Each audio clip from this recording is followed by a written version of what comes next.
அப்போ கூட கொஞ்சம் பேர் சொன்னாங்க, என்ன நீங்கள் மிசா சட்டத்தை பயன்படுத்தி இந்திரா காந்தி கூடவே திமுக போலையா அப்படின்னாங்க. நான் அப்பவும் கேட்டேன், இங்கே திமுக காங்கிரஸ் கூட்டணி வைக்குது.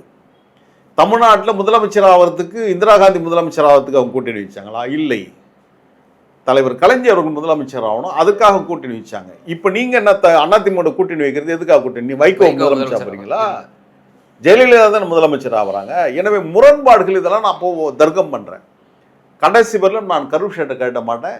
என்னை சட்டமன்றத்தில் போட்டியிட வைக்காதீங்கன்னு சொல்லி நான் கடைசி வரை நின்றேன். இவங்களுக்கு இவங்க கேட்ட தொகுதியில் எதுவும் கிடைக்கல. கடைசியில் வந்து எழும்பூர் தொகுதி அது எப்பொழுதுமே நிலையாக திமுக வெற்றி பெறுகின்ற தொகுதி. கலைஞர் போல் அண்ணன் பரிதி இளவதிக்கு ஒரு வரலாறு உண்டு, தொடர்ச்சியாக ஜெயிச்சுட்டு வருவார். அவர் எடுத்துமே இங்கே நிற்க வச்சாங்க.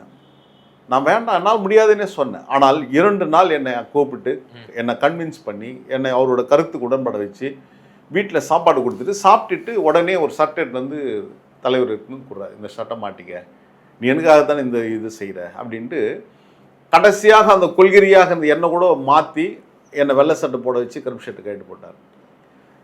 ஆனால் கலைஞர் மறுநாள் எழுதுறார் முரசொலியில், அந்த கருஞ்சட்டை சொல்லுகின்ற செய்தி என்ன அப்படின்னு கேட்குறாரு. அதுக்கப்புறம் தான் அந்த கருப்பு சட்டை கேட்க வேண்டிய நிலைமைக்கு உருவாகும். எனவே முரண்பாடுகள் எல்லாவற்றிலும் முரண்பாடுகள் தான் வந்துட்டு இருக்கோம்.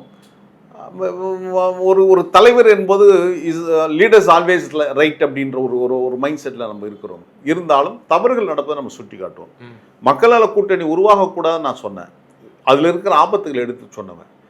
அந்த கூட்டணி முறிகின்ற சூழலிலும் மார்க்சிஸ்ட் கம்யூனிஸ்ட் கட்சிக்கும் ஐயா டி.கே. ரங்கராஜனுக்கும் எனக்கும் கடுமையான வாக்குவாதம் உள்ள தாயத்தில் வந்துருச்சு.